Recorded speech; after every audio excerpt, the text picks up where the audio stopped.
नमस्कार, स्वागत आहे तुम्हा सर्वांचे स्टडी मास्टरच्या यूट्यूब चॅनलवरती।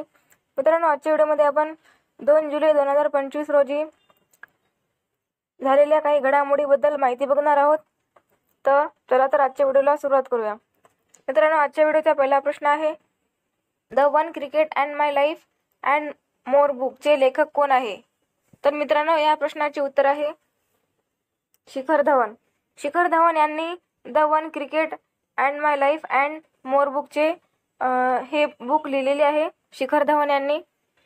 त्यानंतर पुढचा प्रश्न, नवीन आलेला स्टॉप क्लॉक नियम कोणत्या खेळाशी संबंधित आहे? तर हा नियम क्रिकेट या खेळाशी संबंधित आहे। त्यानंतर पुढचा प्रश्न, ऑपरेशन डीप मॅनिफेस्ट कोणी सुरू केले आहे? तर ऑपरेशन डीप मॅनिफेस्ट हे डायरेक्टरेट ऑफ रेव्हेन्यू इंटेलिजन्स यांनी सुरू केलेले आहे, ऑप्शन बी। त्यानंतर पुढचा प्रश्न, भारताचे पहिले ग्रीन डेटा सेंटर कोठे स्थापन करण्यात आले आहे? तर गाझियाबाद येथे भारताचे पहिले ग्रीन डेटा सेंटर स्थापन करण्यात आलेले आहे। त्यानंतर पुढचा प्रश्न, कोणत्या 2 देशांमध्ये शांतता करार झालेला आहे? तर कांगो आणि रवांडा या 2 देशांमध्ये शांतता करार झालेला आहे। त्यानंतर पुढचा प्रश्न, कांगो आणि रवांडा यांच्यामध्ये कोणत्या ठिकाणी शांतता करार झालेला आहे? तर वॉशिंग्टन DC या ठिकाणी कांगो आणि रवांडा या 2 देशांमध्ये शांतता करार झालेला आहे। आपला पुढचा प्रश्न, कोणत्या 2 देशाच्या मध्यस्थीने कांगो आणि रवांडाने शांतता करारावर स्वाक्षरी केली आहे? तर अमेरिका आणि कतार या 2 देशाच्या मध्यस्थीने कांगो आणि रवांडा या 2 देशांनी शांतता करारावर स्वाक्षरी केलेली आहे। त्यानंतर पुढचा प्रश्न, राष्ट्रीय हळद बोर्डाचे उद्घाटन कोठे करण्यात आले आहे? तर राष्ट्रीय हळद बोर्डाचे उद्घाटन निजामाबाद या ठिकाणी करण्यात आलेले आहे। त्यानंतर पुढचा प्रश्न, FIH वुमन्स प्रो लीग 2024-25 चे आयोजन कुठे करण्यात आले आहे? तर या प्रश्नाचे आन्सर आहे FIH वुमन्स प्रो लीग 2024-25 चे आयोजन जर्मनी या ठिकाणी करण्यात आलेले आहे।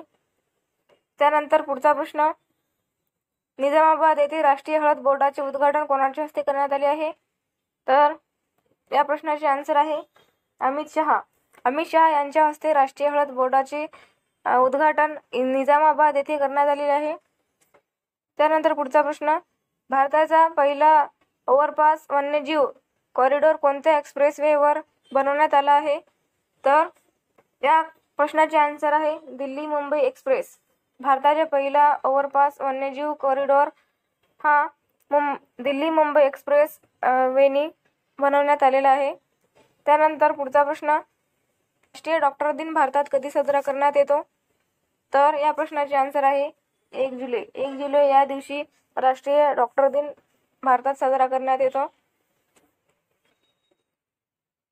त्यानंतर पुढचा प्रश्न, आदि कर्मयोगी कार्यक्रम कोणत्या मंत्रालयाने सुरू केला आहे?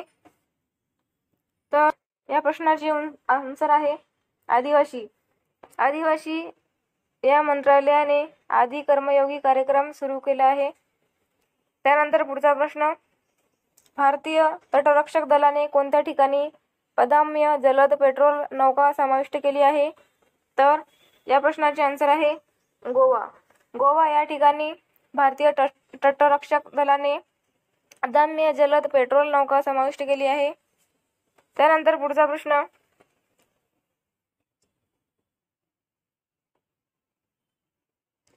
गोइस्टार्स मोबाईल ॲप्लिकेशन कोणी लॉन्च केले आहे? तर NSSO यांनी गोइस्टार्स मोबाईल ॲप्लिकेशन लॉन्च केलेली आहे। त्यानंतर पुढचा प्रश्न, FIH वुमन्स प्रो लीग 2025 मध्ये कोणी प्रथम स्थान पटकावले आहे? तर या प्रश्नाचे आन्सर आहे नेदरलँडने वुमन्स प्रो लीग 2025 मध्ये प्रथम स्थान पटकावलेले आहे। त्यानंतर पुढचा प्रश्न, GST दिन कधी साजरा करण्यात येतो? GST दिन 1 जुलै रोजी साजरा करण्यात येतो। त्यानंतर पुढचा प्रश्न, US ओपन सुपर 300 बॅडमिंटन स्पर्धेचे विजेतेपद कोणी पटकावले आहे? तर या प्रश्नाचे आन्सर आहे आयुष शेट्टी. आयुष शेट्टी यांनी US ओपन सुपर 300 बॅडमिंटन स्पर्धेचे विजेतेपद पटकावलेले आहे. व्हिडिओ आवडला असेल तर लाईक करा आणि चॅनलला सबस्क्राईब करायला विसरू नका. धन्यवाद.